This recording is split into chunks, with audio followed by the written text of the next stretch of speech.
All right. Hey folks, sorry about the delay getting things set up here. But we can get started. Let me just check, make sure. I'm just going to check on the stream, make sure it's up and running. Since I can't hear anybody, I just got to confirm myself. Cool. So it looks like we're starting off with a question already, which is great. So somebody's saying having trouble or having difficulty understanding where to use break. Specifically, I'm in break challenge 3. Okay.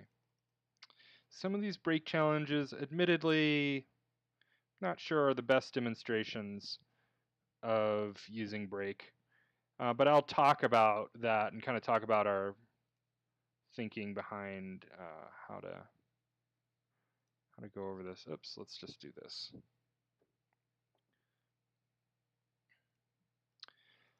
So basically, just in short, break bears on loops.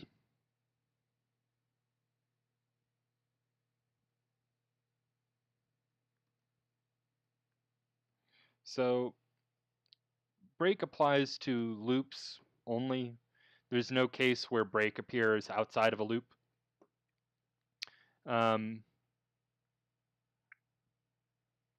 It can appear in a for loop or a while loop, and it's going to allow you to stop your looping under a certain condition. Like you're going to put it under a condition, and if that condition is true or false, then it'll run your break.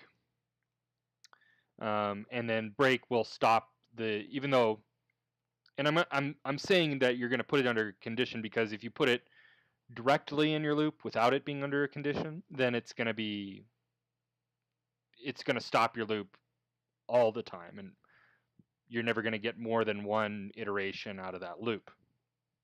So it doesn't really make sense to just have, I'll demonstrate this for,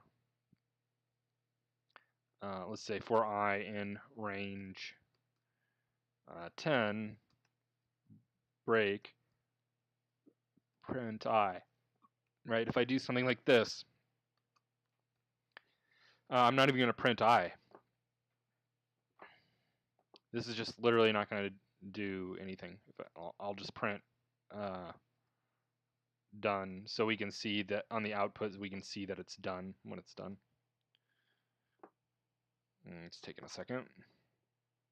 So it says done, right? So notice we didn't even print any values of I because we ran the break first, which just stops the loop, right? So let's print I and see how many I's we print. I mean, I'm telling you we're only going to have one, but let's actually see it.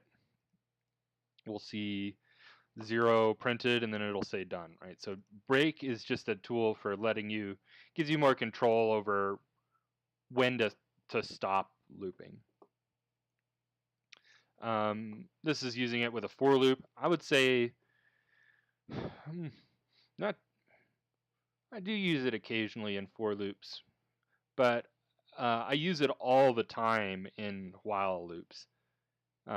And you'll see the way that I tend to prefer, not always, but the way I tend to prefer to write while loops is to just say while true, like this. And I might do something like I equals 0 while true. So while true is just going to loop forever.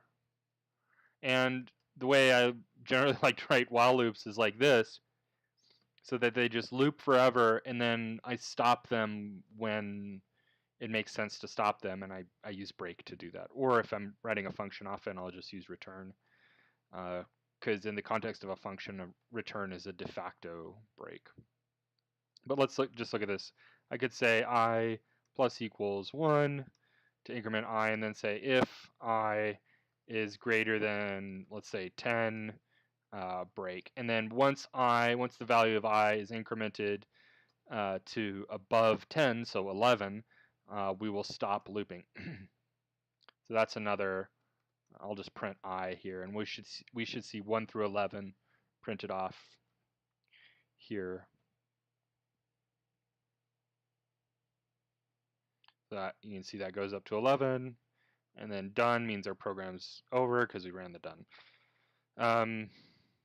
So this is a little bit, yeah, I don't know. This is in general the way I prefer to write my while loops. Just say while true and then break under my whatever condition that I'm looking at. Cool. So that's a little context there, a little rundown for break. So let's actually look at the break challenge. Find primes. Ooh, I like the prime number problems. Oh yeah, I remember this one. So find primes. So this is one of the questions that, and I think we could do a little bit better job sort of making this particular thing a little clearer.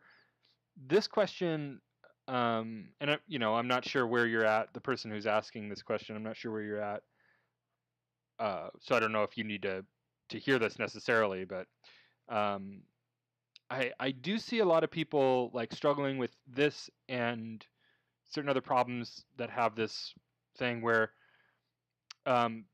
this function is easy if you build another function that just tells you whether something's prime or not, right? So this could really benefit from a helper function. So there's a few problems in Learn that I think are made way easier if you build a helper function, which you can absolutely do in Learn. Okay, so I could write all the logic in find primes, and let me confirm that. So find primes, find all prime numbers in nums, and return those primes in a new list. Okay. So let's just sort of write out the sketch of this. And let's start with a test. I always like to start with tests and encourage you all to start with tests. So here's our function. And let's start with a test down here.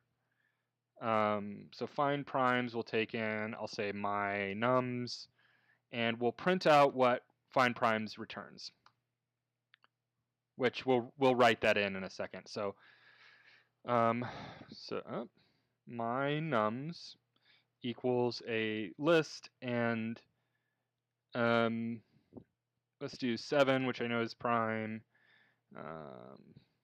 9, which I know is not prime, 11 is prime, 10 is not prime, 19 and 13 are prime. Okay. So this is my input. Here's my invocation. The print is going to show me whatever this function is going to return. And then let's write an expectation. And we can just do this in a comment. So I expect the output list to contain 7, 11, 19, and 13. Okay. So let's make our accumulator list equals an empty list, and we'll say for num in nums. I'm just going to pass for now, and we'll return list. Okay, so I'm just trying to get a framework set up. This is a great place to start solving a problem. Even this is kind of too much even, but I know this is going to be an accumulator. I'm going to go through this input list called nums.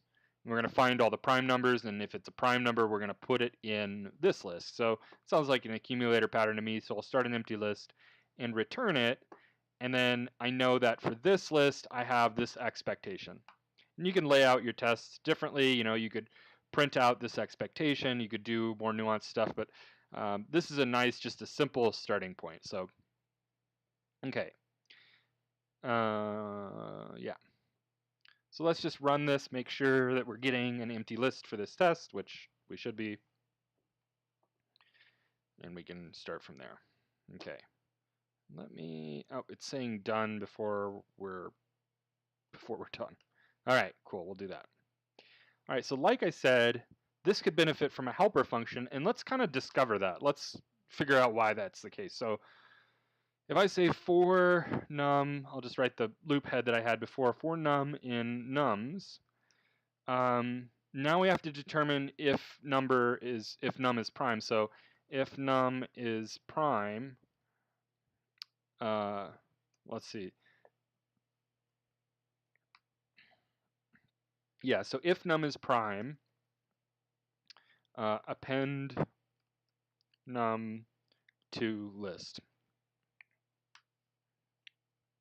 Else don't do anything. Right? So our alternative to if number is not prime is to just go check the next number, right? So we don't really need to worry about that. Okay, so this is the first thing, is to determine whether or not num is prime or not, right? Then once we've determined whether it is, we'll collect it in list. So let's think about how to do that. So I could write all the logic to determine that here. It's kind of a lot though. It would make this function kind of seem complicated, and instead of having one complicated function, we can have two pretty simple functions, and we'll look at that here in a second. So imagine if I had a tool, just a function that would return true or false as to whether a number that was inputted into the function is prime or not. So if I have a function called isPrime, you can call it whatever you want, but we always usually call it isPrime, and I can say if isPrime num, right? So remember, a condition with control flow, a condition is any expression that evaluates to true or false, or to something that can be seen as true or false. So what I'm saying here is I want isPrime to return true or false, and that's going to gate my condition. And in here, we'll do the append. So in here, we'll say list.append num. So if the number's prime, then append it. And I'll just get rid of my comments since they're somehow even less descriptive than the actual code. So this is the find primes function, right? It's just it's not complete because we don't have anything called isPrime yet, right? So yeah, so let's write isPrime.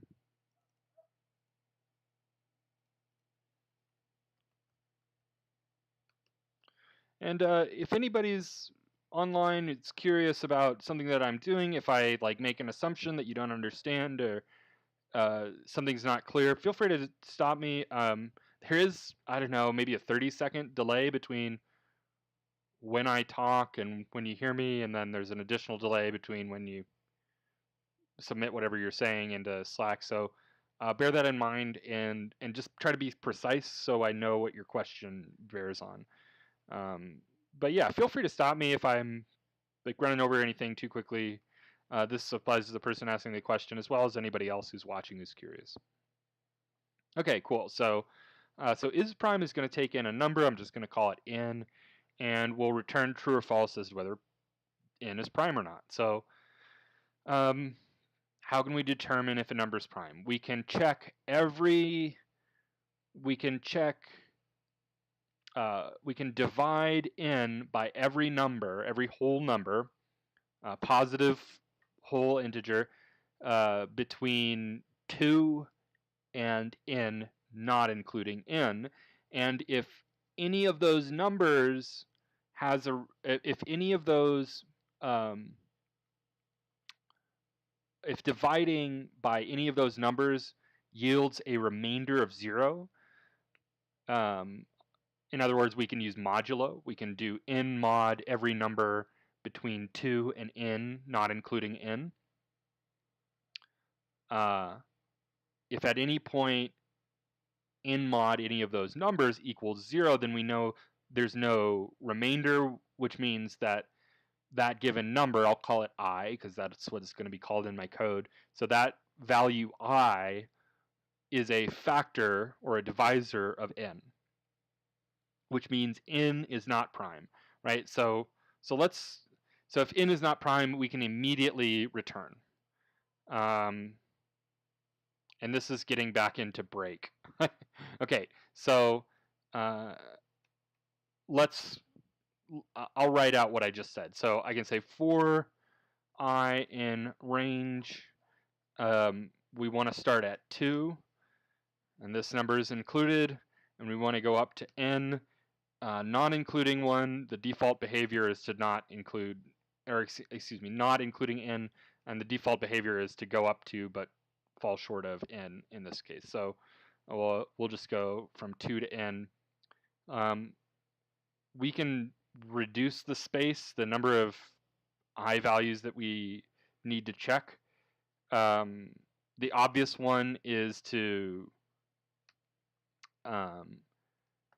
check every number between 2 and half of n, but we can actually reduce this even further by checking up to the square root. And I'm kind of being a little fancy here. This is how I like to do it, but it would actually work perfectly fine if you just did n here, right? But this is going to save us a significant amount of work in the end. So n to the power of 1 over 2, n to the power of half is the square root of n, and we're going to cast that as an integer, just to make sure that, well, if it's not an integer, then it's not going to work in this range. And in this case, we do want to include, if we're dividing n by 2 or we're checking the square root up to the square root of n, we want to include the square root itself. So we'll plus 1 there. Okay. Okay, so these are the numbers that we need to check. And like I said, this is not, you don't have to do this. You could just do n, but I'm going to be fancy. And now we need to see if any value of I is a divisor of n. So I could say if n mod I equals 0, we know I is a divisor of n, and we can break. Now in this case, I'm just going to return false. What if I is less than 2? We need to handle that because our range starts at 2, right? So I'm just going to say if, for 0 and 1 and negative numbers, I'm just going to say if n is less than 2, whoops, we're going to return false.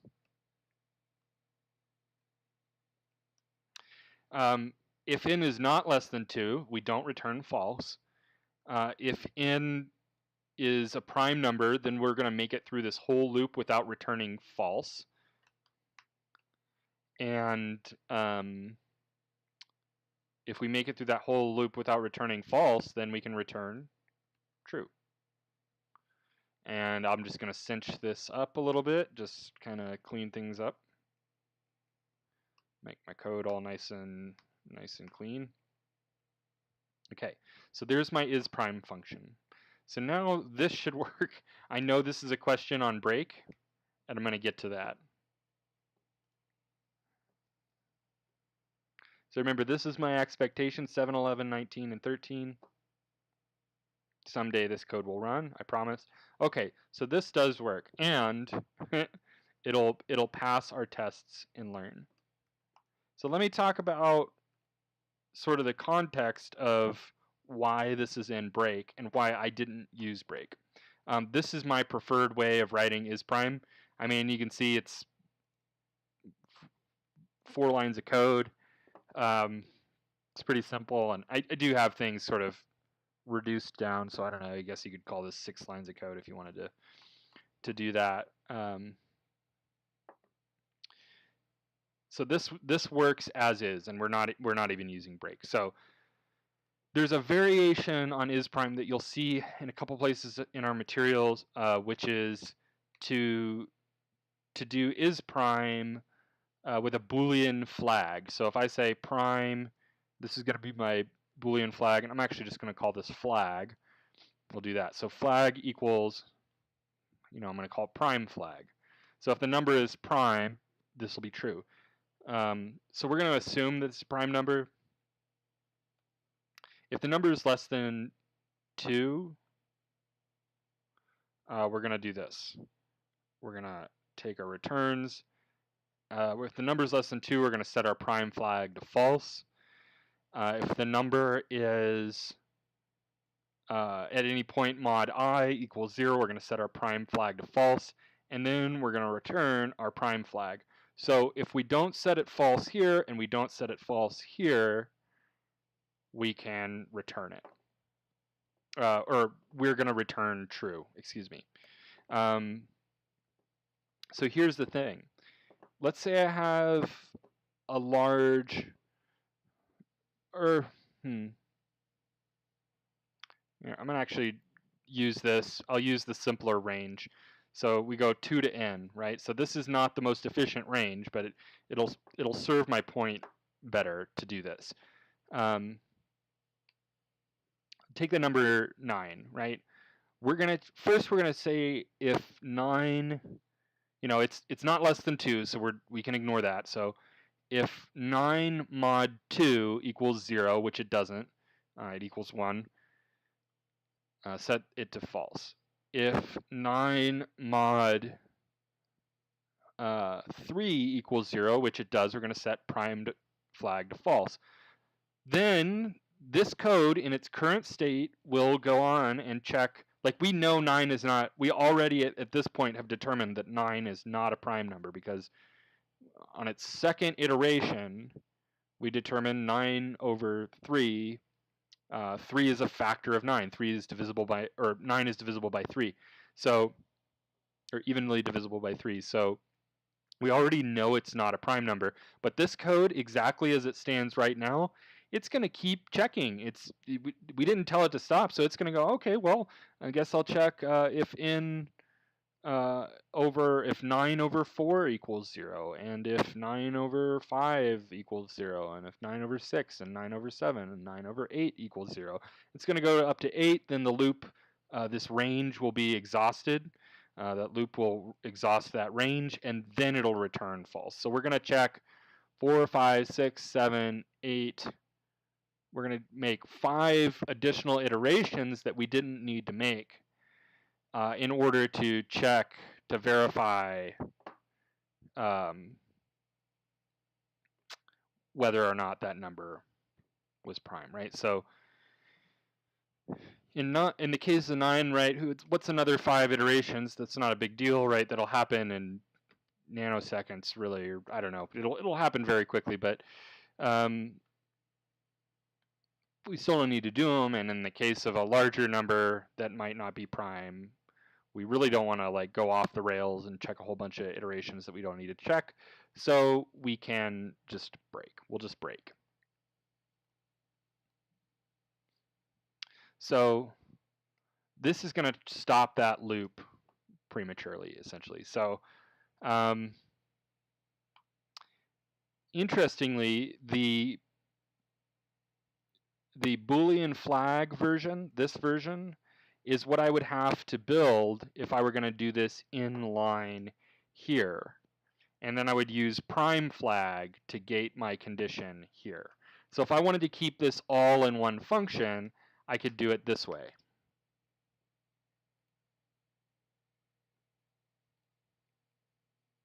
So that's where break comes in this particular context. Now, is the ideal solution for this problem to use break? I mean, I don't know, it's subjective a little bit because, maybe somebody really likes Boolean flags and wants to keep everything in one function, but this in general, I mean, this is not horrendous, but in general, this is not the approach that we tend to take with programming. That we will tend to, and it doesn't work anyways, okay. I've done something wrong, but And let's see what this is. In is not defined. Okay, right. So I've got to do for num and nums. We want to do num here, I think. Or I'll just call this in. Yeah, that's what it is. I had a variable naming conflict there. Still doesn't work. Num is not defined. Okay. I'm going to append n. I need to change it everywhere. Okay, that works. Now, if I get the variable names right, that works. Okay, so like I was saying, this is, this is not terribly complicated. It's not a terribly bad way of solving this problem. I'm just going to go ahead and say, ideally, the better solution, in my opinion, is to do the non-flag solution in its own function. You can format it however you like. I'm just cinching it up on lines like this because I can.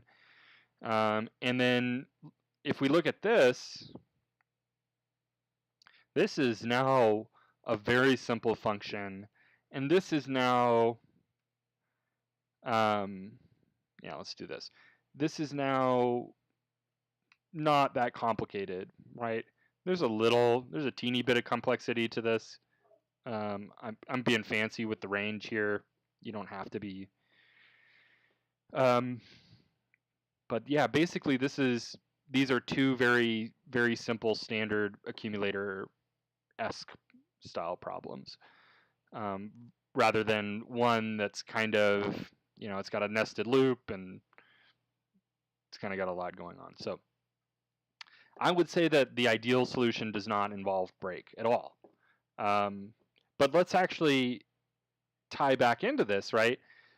This return right here on line 19 will break the loop. It will behave like break, because when a function encounters a return, it stops executing code. It's not going to execute any more code. So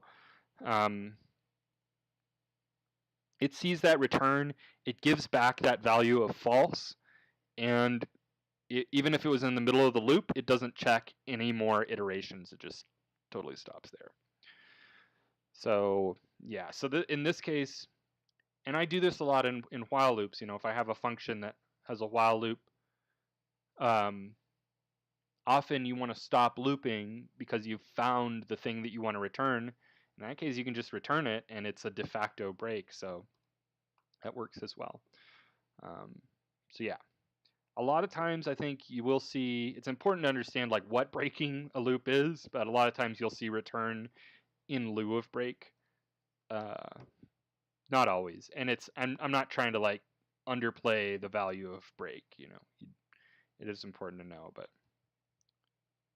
I think I might try to like write a few more like better break challenges, because honestly, what we have there is kind of perhaps leaves a little something to be wanted. Anyways, we shall move on. Looks like we do have another question, which is great. Okay, Slack is loading. Number 3 at this link, this is formatting, string formatting. We'll see.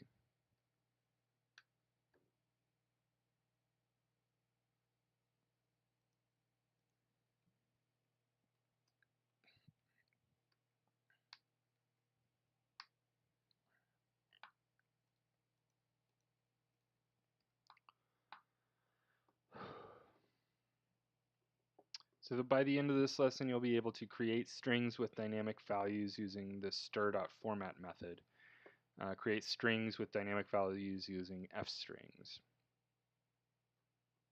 And this is number 3, I believe. Yes. Okay.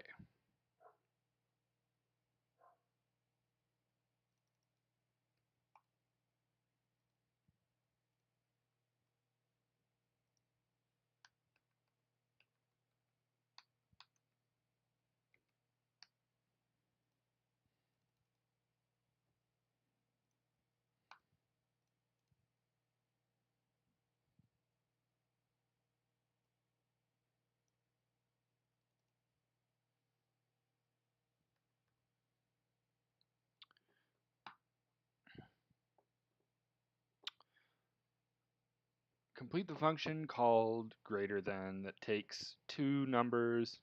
Okay. Takes two numbers as arguments and will return a string something. Blank is greater than blank, and their difference is blank. Okay. Where the first two underscores are replaced by the numbers passed. So I'm just going to copy this string, and we'll just start writing in the return. So like if there's anything that's obvious at any point, you know, you're reading through a problem statement and you're like, oh, that tells me what I need to return. Don't wait till you're done with the problem and then return. Just write in your return right away. I'm just going to make a couple tests here as well. So print greater than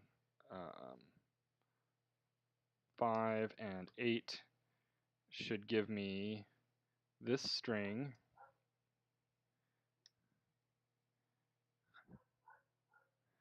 And it should say 8 is greater than 5, and their difference is 3. Okay.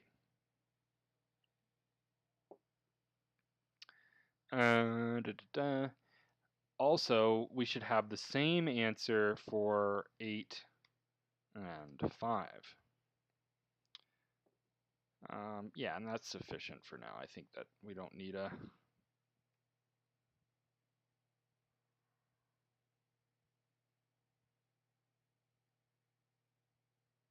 Oops, what's going on? Oh. There we go. We don't need more tests than this. Yeah,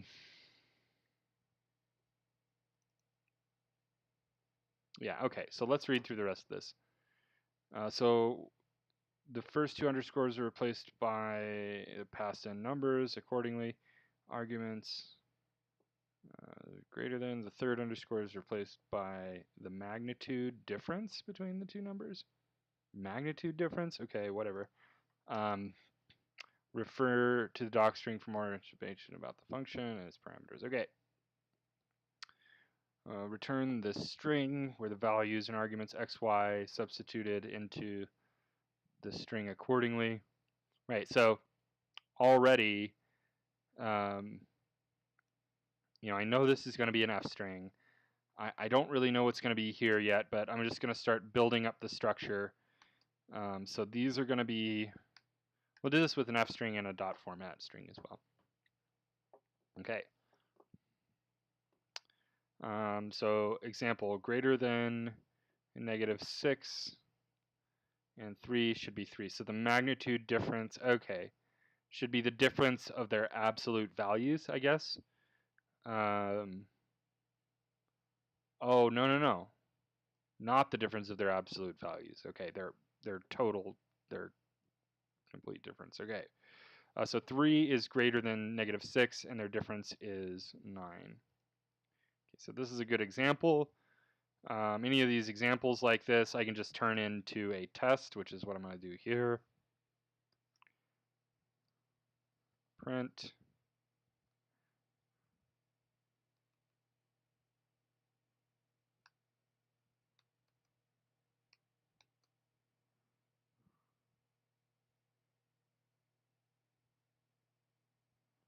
Okay, all right.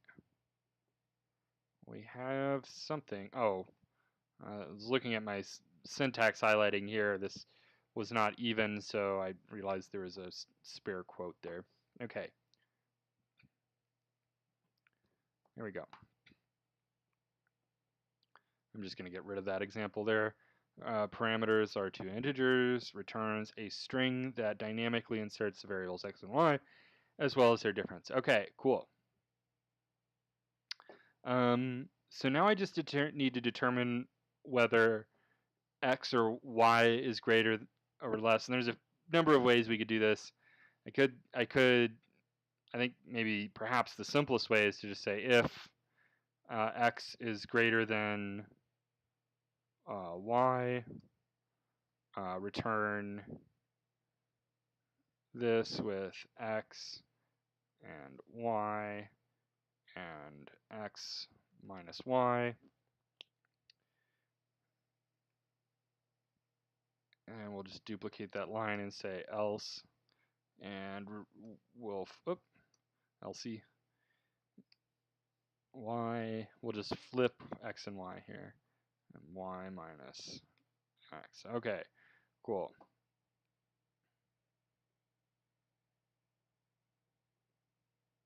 Someday it'll run, I promise. Okay, so 3 is greater than -6, and their difference is 9. That's what I expected. And then these two are the same. 8 is greater than 5, and their difference is 3. Great. So this is one working way of doing this.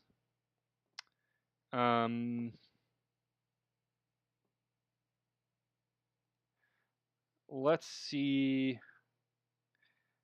There is a way to squeeze this onto a line. So I'm going to do, well, I'm going to break out one other line. We can say, I'm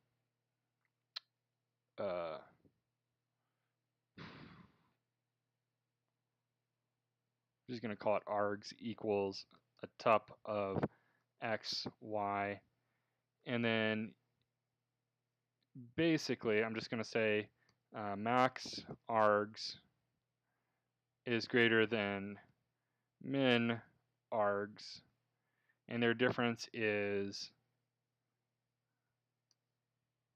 max args minus min args. We could do that. You know, it's almost just easier to just do this. It's a little more verbose to do that, but I don't know. We could do that. We could just do that.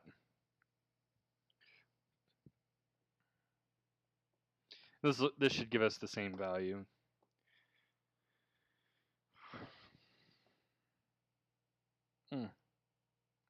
Someday, oh, that is, I was like, gosh, someday it'll run, but that is what happens. Okay, so this is how we can solve this problem.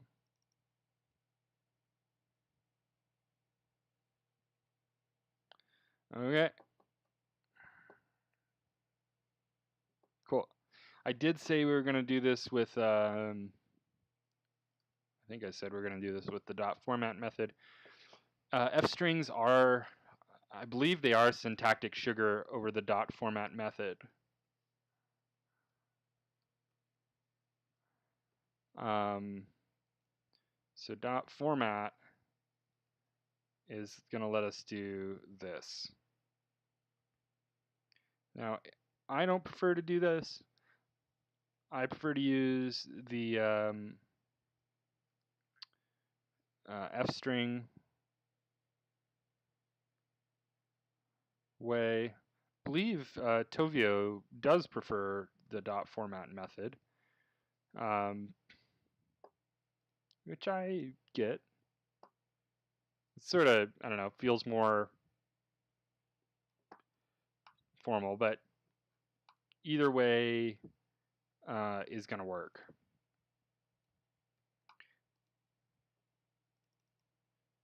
To my knowledge, they work exactly the same, being syntactic sugar and all. One being syntactic sugar over the other one. But you can see that's going to work exactly the same. Cool.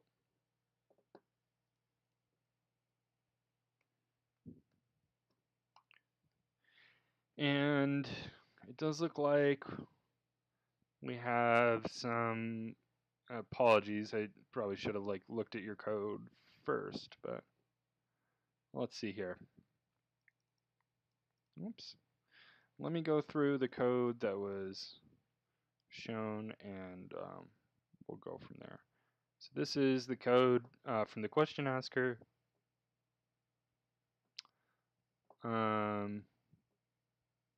Oh, this is interesting.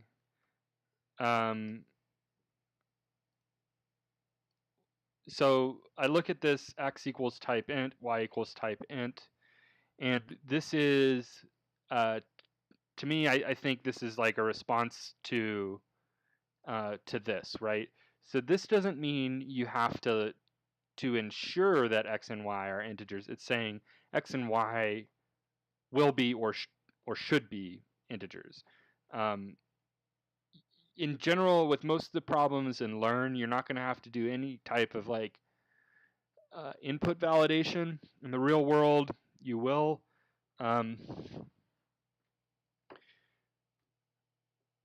Yeah, so there are other ways of doing that. You might say like if in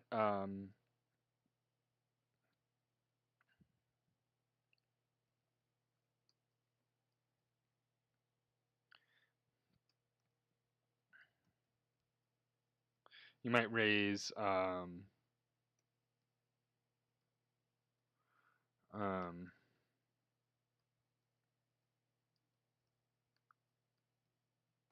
this would be an example of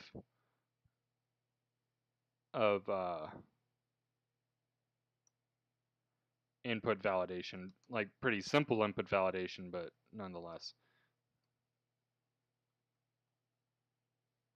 Something like that. You know, we could check the type and say, hey, if it's not an integer, then, you know, it has to be an integer. And this will raise an error that you give it, right? So type error is an error, and I can just pass a message to be raised in that case, right? So if I like pass a string, then you'll see that it'll raise this index error or this type error. But yeah, I mean, most of Learn, I don't think there's any error handling stuff in Learn. We generally don't cover it. It's not that it's not important. It's just that they're, you know, like we want to reduce, you know, the amount of things that you have to learn in order to get ready for the TI, basically. So you can see this says type error x must be an integer. So this is the error that I wrote right here. That's how you can raise your own errors. Yeah. So that's an example of input validation. So this is interesting, and it's going to give you a little bit different result than you think. So let's just print. I'm just going to print x. So what is, and let's be clear about this. Actually, I'm gonna print the type of int because that is the value of x. So this is kind of funny because int is a type. You know, the type print type 4 equals int, right? This is going to be true because the type of 4 is an integer. And let's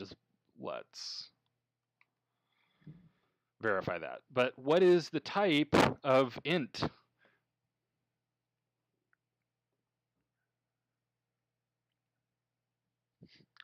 So I have these 3 tests. Let's just comment out and do one.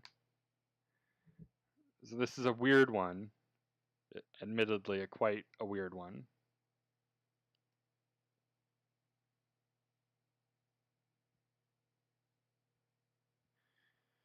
The type of the type specifier int is type. Like int, the word int is class type, right? So the type of int is type. So that's a weird one. It's a super weird curveball. So what's happening here is the values type int for x and y now have the same, like whatever their inputs were up here doesn't matter because you just overrode them with class type. Their value is, it's like, I'm sorry because it's getting like it's sort of convoluted, right? Like their value is literally type, not their type, but their value is type, which is a weird one. Okay, so z equals x minus y. So I think I see what's going on here though.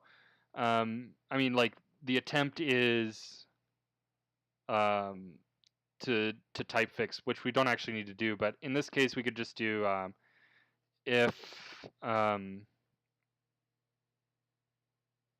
x greater than y, x equals, or let's do a equals x and b equals y, else a equals y, b equals x, and z equals a minus b, right? So in either case, a is greater than b. So we know, probably shouldn't call it a. We should probably call it like greater,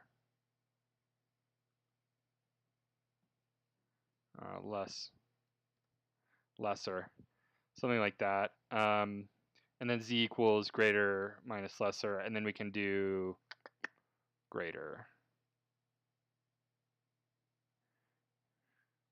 and lesser, something like that. So that might be like a way you could turn that into a working solution. Cool.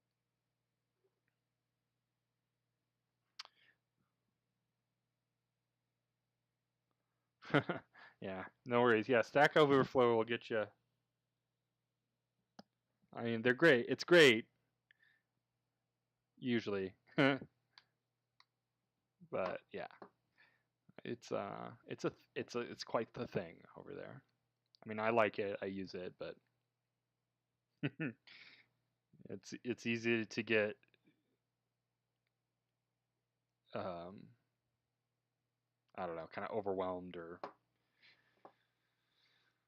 off onto something else.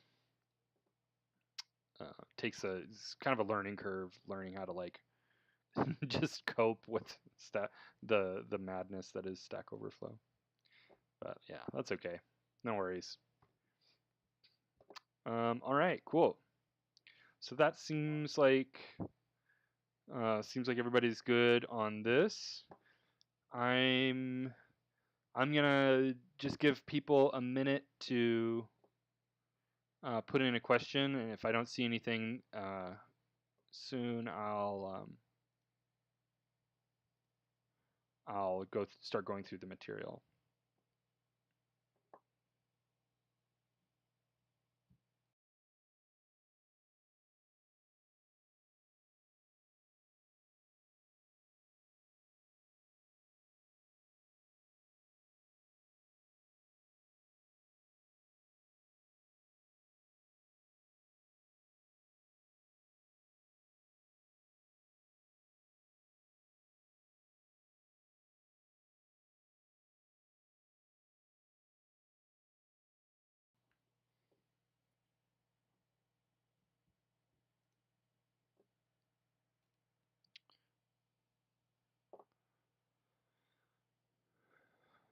Yes, I will post the code. Okay.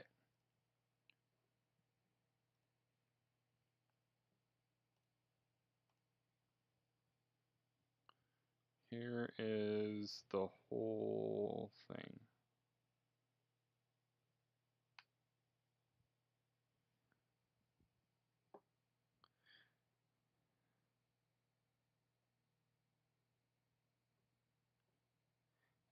If you want, I do these things with like blocks of comments. So where it says uncomment to deactivate, if so, this is not commented out. If I comment it out, comment to activate, that will activate this whole block of code, and I can just turn on and off a whole block of code that way. Lets me. I do this for streaming and lecturing because I can write some code and then comment it out and move down, and then that code above isn't gonna run, and I can kind of preserve it. So that's why that's the way it is. Oh, somebody's asking if I could explain the line from the isPrime function. So let's look at the isPrime function. Def isPrime. We'll take n if n is less than if it's less than 2, we'll return false. If n mod I equals 0, it'll also return false. If we make it all the way through there, we can return true. Okay, so this is the line in question. For I in range 2 to int n to the power of 1/2 plus 1. Okay. So like I said, we don't need to write the range this way. This function will work perfectly fine if we do this. It's just that we're checking every number starting at 2, which is what we want to do, up to n. And we don't need to do that, right? So let's sort of I'm going to use input as a sort of a debugger here.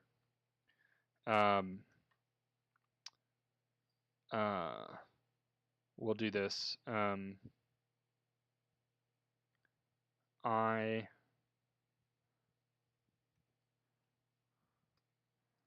is this, and then we want to see, yeah, let's do this. I know there's a lot more going on here, but you'll see what this is useful for here in a second.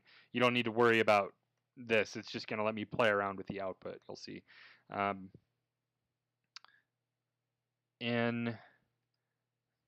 Let's say n mod I equals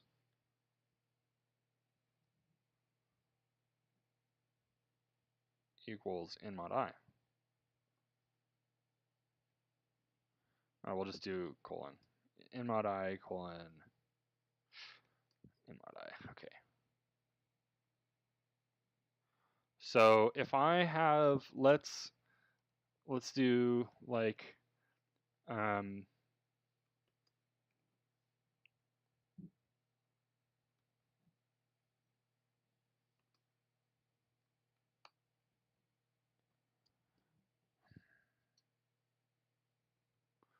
trying to think of a number that has like, I don't know.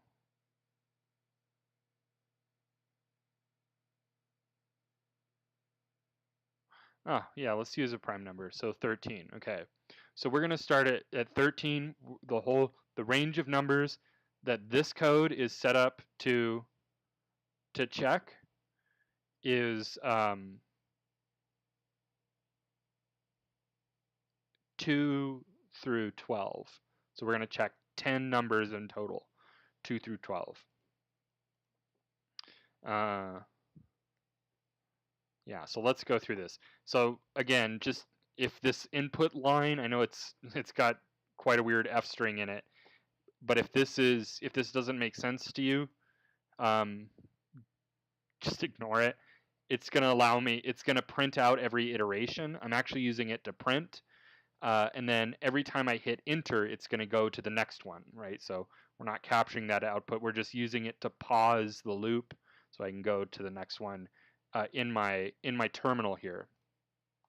So it's a little debugging trick that we can use. Okay, so let's do, actually I want to kind of format this a little bit.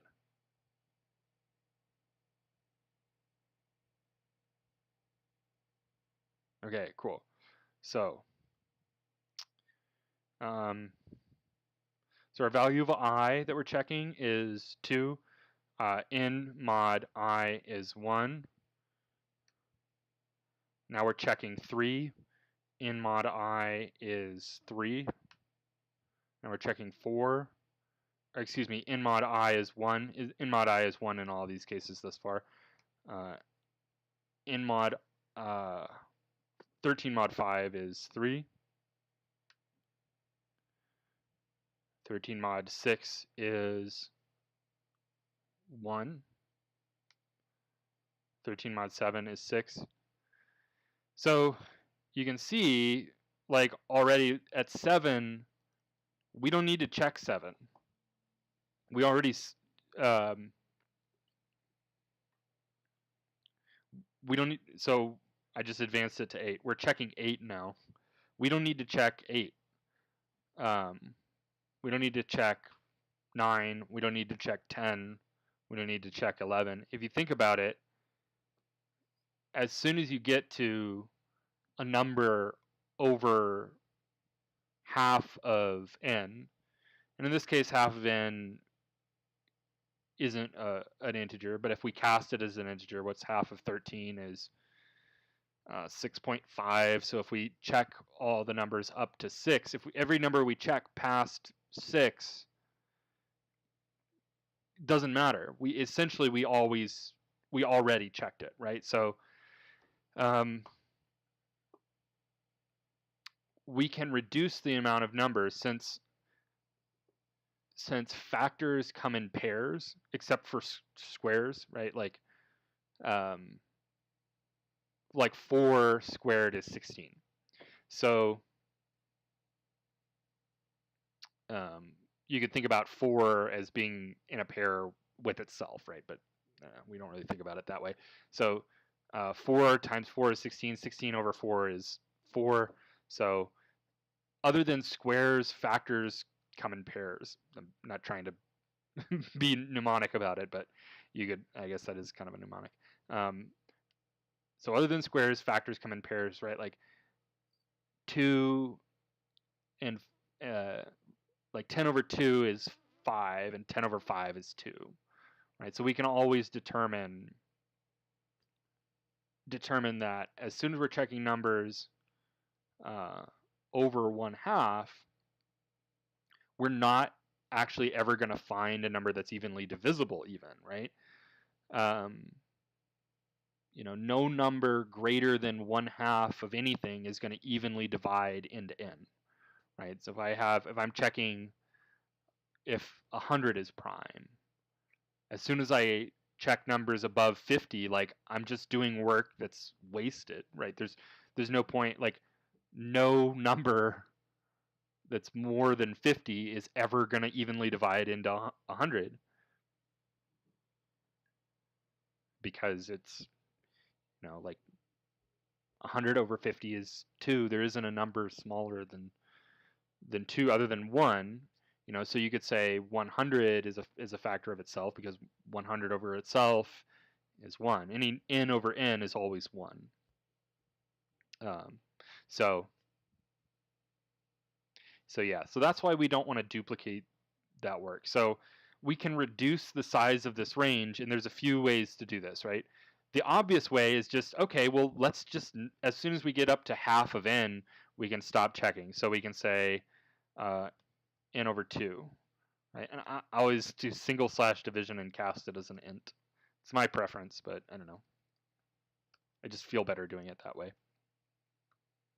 So I'm going to do it that way. So n over 2 as an int, right? That's going to give us half the range. It means we now only need to do half the work for any given value of n.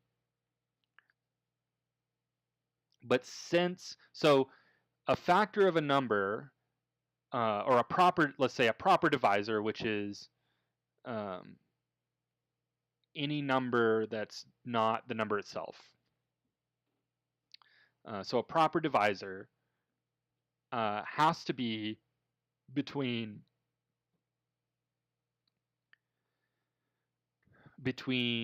1 and half of n.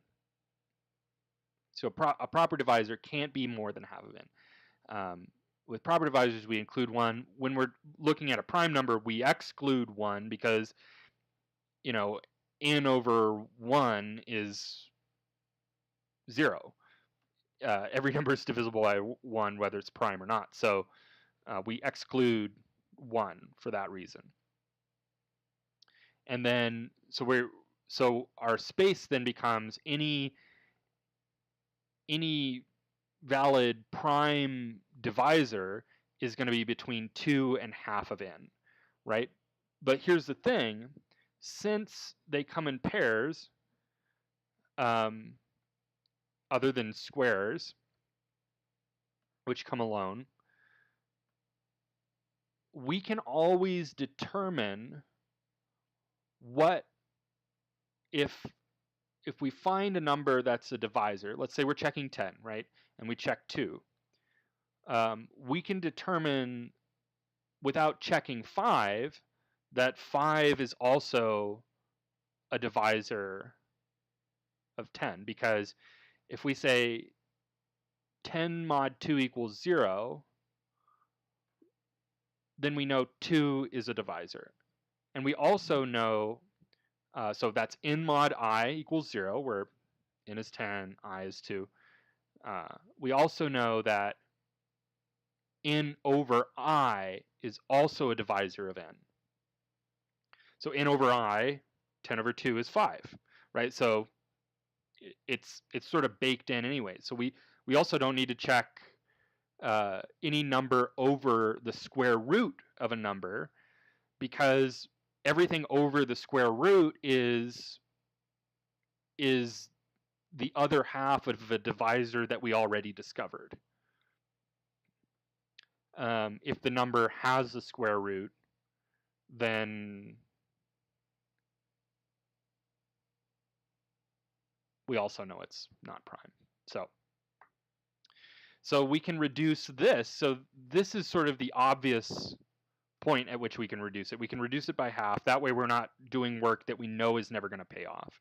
But we can reduce it further by saying n to the power of 1/2. So something to the power of 1/2 is the square root.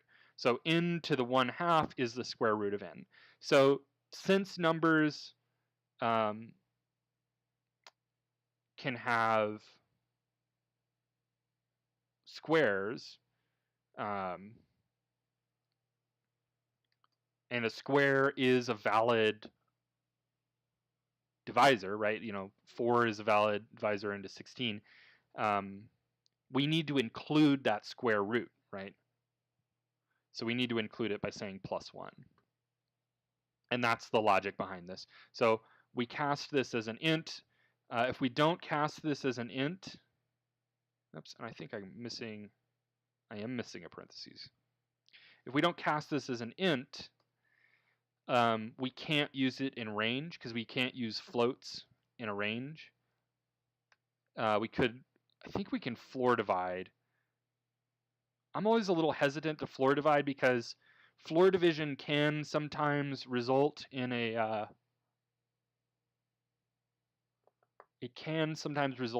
float. So just in the back of my head, I'm like, if I cast something as an int, it is an int. It is guaranteed to be an int, unless it's something that can't be cast as an int. But in this case, I guess I know what the inputs into the floor division are. It's 1 and 2, so I think it'd be fine. But I think there was a time when I had to learn that the hard way, and it's just kind of hardwired. Like, okay, if I cast as an int, I have a guarantee that I have an int. But if I use floor division, sometimes that can yield a float, so just out of habit, I cast things as ints like this. So that's why we cast it as an int. N to the power of 1/2 is the square root, which means that's the smallest set of numbers that we need to check. And then +1 just includes that square root. Cool. All right.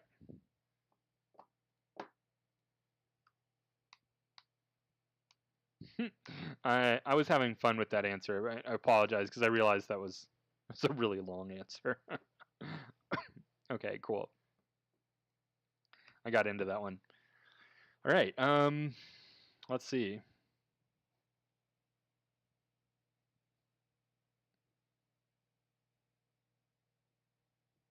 Ah, we got another one here. Cool. So in this example of 13, the square root is 3.6.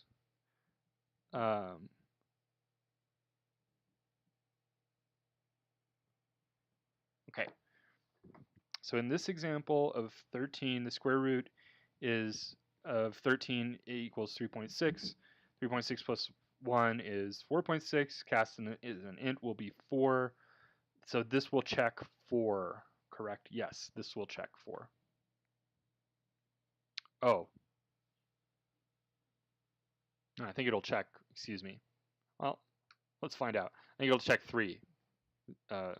2 and 3, I think, are the only numbers that it'll check. Yep, 2 and 3. So this is like saying for I in range 2 to 4, 4 excluded, right? So yeah, so that's going to exclude 4 and just check 3.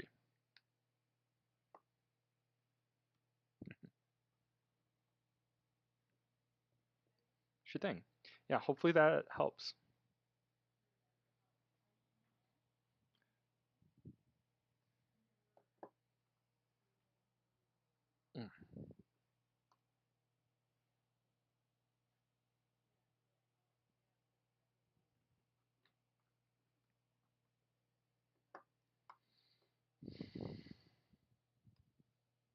You're welcome.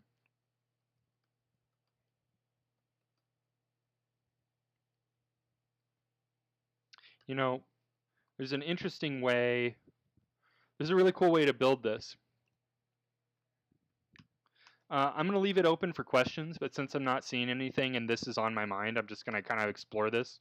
Do feel free to put in a question. You wouldn't be interrupting. I'll just finish this thought. It won't be terribly long, and then I'll take the next question that I see. And if I don't see one, I'll wait before I go into the material. Cool. So there's a really cool way to build isPrime. Was that just? Yeah. Okay. So at the beginning, we looked at this find primes function, and I was like, well, it'd be easier if you build isPrime. We can even abstract isPrime into something else that gives us a really cool tool that we can use to do all kinds of cool stuff. So I like to call this factors list. I think this function does show up at least once in our material. I think it's called divisors. So I'm going to call this factors list. We'll take in n. And it's going to be pretty similar logic here, except it's going to be kind of even more of a vanilla accumulator. So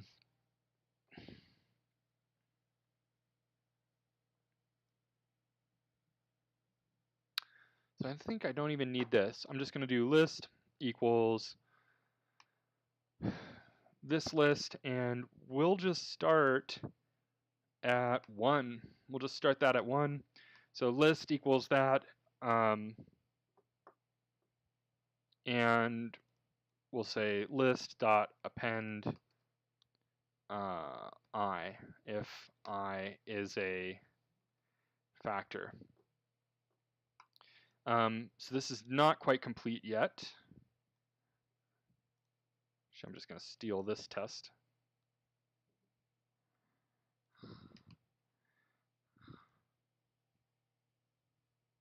Okay. Factors list I. Okay. This is not quite complete yet.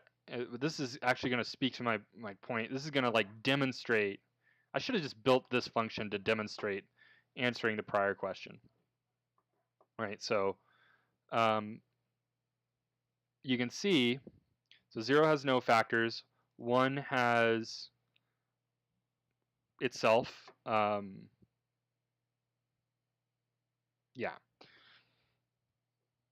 2 has 1, and it should have itself, but it's not in there. 3 has 1 in itself.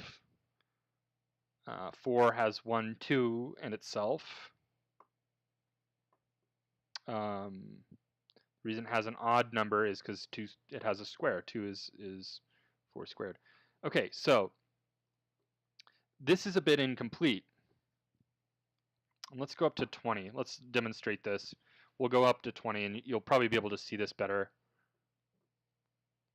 Really, we should look at 12, because 12 is an anti-prime, and 12 has it's what's called a highly composite number or highly factorable number. So factors of 12 are 1, 2, 3, 4, and 6. 1, 2, 3, 4, and 6. But notice we're missing a few things here, right? So if I do the square root of 12 is what? It's going to be 3 point something. I don't know. I should probably know this. Python 3. Come on. 12 to the 1 over 2. Yeah, 3.46, whatever. As an int, plus 1 is 4, so that's range 3 to 2 to 4, which includes 3, right? So that's why when we look at this, 1, 2, and 3, because that was the highest number we checked. So we can recuperate the numbers that we're missing here by saying append I and append n over I. And that'll give us the other number that we're missing. We'll cast it as an int. You'll see our list is not going to be sorted, but we could also ameliorate that by returning the sorted list.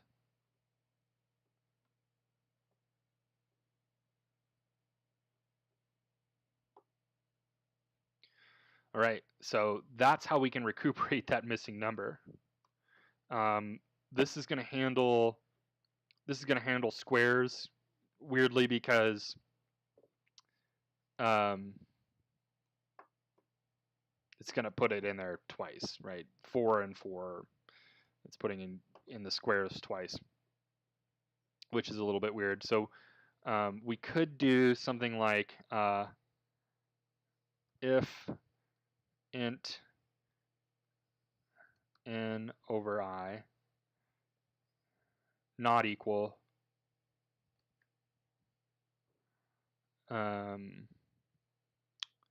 not equal to I, then we'll append this, and we do that whole thing inside there. So that'll remove duplicate squares, and we'll look at 16 again when that runs to make sure there's not 2 4s in there. Nah. Missing colon. Okay. See, it happens to me too, constantly, as I'm sure you've noticed. All right, so 1, 2, 4, 8, 16, these are the divisors of 16. Now these aren't proper divisors because we're actually including in here. But yeah.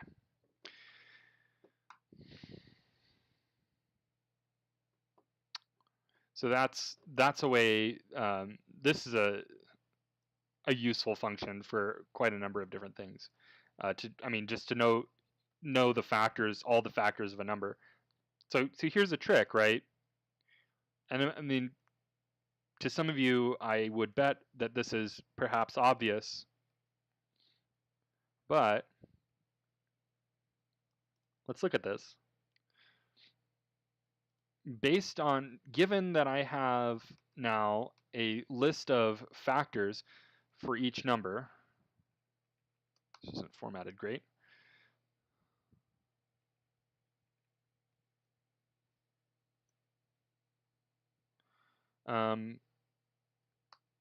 How can I tell if a number is prime or not? I'll give you a second to think about this. There's such a long delay. I won't wait for people to put in an answer into Slack or anything, but just give you a second to think about it.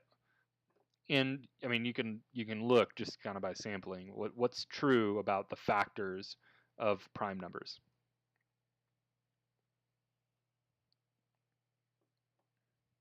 So if you think about this, a prime number in this particular way that I laid out this function, where I'm including 1 and the number itself, which is just the way that I did it because that's the way I chose to do it.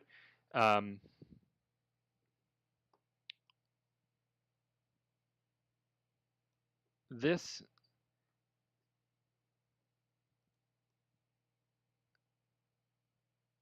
excuse me, a prime number is only going to have 2 factors, which are 1 in itself. So if we have factors list here, we can build is prime like this: return len factors list of n equal to 2, right? So this is a Boolean expression. This is a condition, right? We could almost do like if this return true, but since this is true when we want to return true and false when we want to return false, we can just return the condition. We can return the condition directly. So the condition is the length of factors list of n. How many factors does n have? If n has 2 factors, then it's a prime number. And what's cool is, if you remember, our prime number returned false for 0 and 1. 0 and 1 don't have two factors under this particular schema. So, and there are various ways of doing this. You could build like a proper divisors one that doesn't include n, and you'd have to check if the proper divisors equals 1 and things like that. But yeah, this is just one way of doing it. So that's how we can build is prime if we have factors list. And let's look at it real quick. So we'll do is prime up to 20 or 200. Is prime of I. We'll say. Do I want to be fancy about this? F? Nah, I don't really care.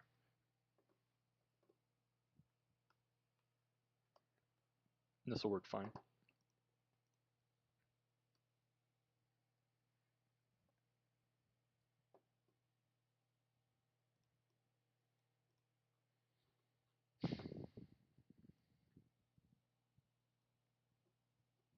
Okay, and then we can look through this. 0 and 1 are not primes.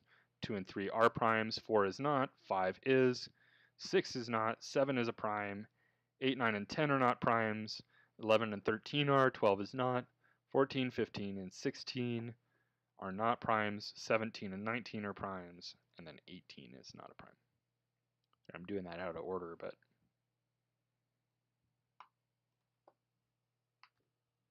so yeah, that's just another way to do it. Just for fun. Okay, cool. I'm not seeing any other questions.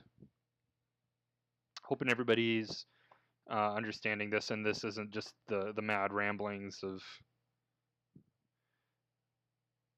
a random Python programmer from the internet. Hoping it's useful. I mean, it's me, so I know it is, but you know, I'm also trying to be just amazingly humble about it. Okay. Cool. So yeah, feel free to put in another question. I think I'll just put a minute on the clock. We can take one more. Could I please share the code? Yeah, I will share the code.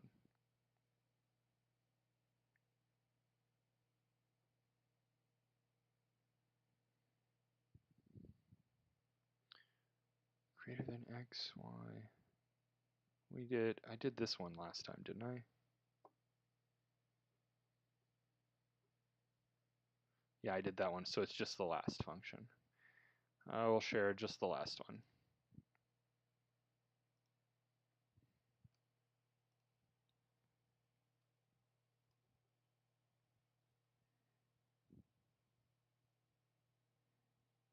Cool, glad to hear it's useful.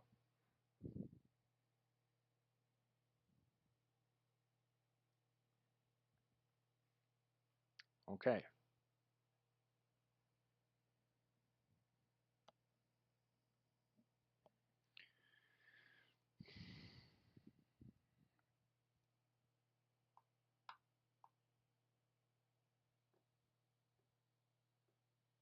Awesome.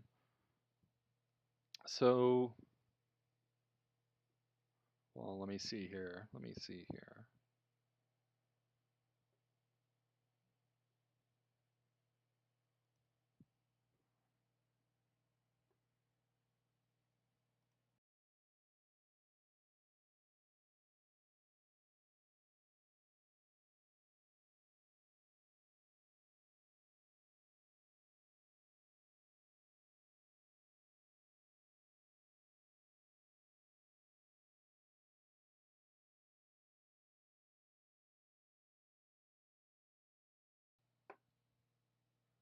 All right, I'm not seeing any other questions.